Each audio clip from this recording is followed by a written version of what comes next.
Hey guys, welcome back to UpClick. In this video, I'll be showing you how to update software on Android phone. But first, check our special offer in the description. So, let's get started.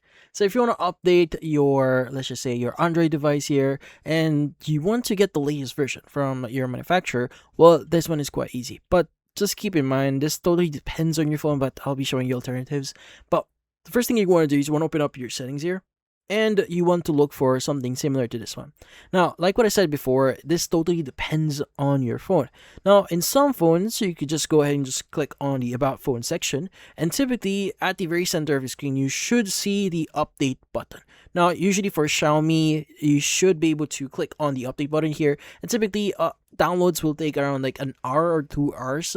So basically, you could do other stuff if you want while it's actually updating, and you will also need to restart your phone. So in this case, once update's done, it will ask you to restart your phone. You go and restart your phone. But in some cases, if you don't see the update button in the About Phone section, you could actually scroll down in here and look for what we call System.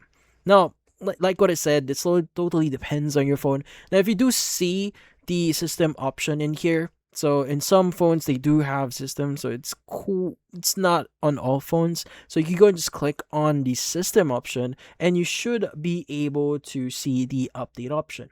Now, in some cases, it may look like something like this. So System, so you want to go to System and then System Update.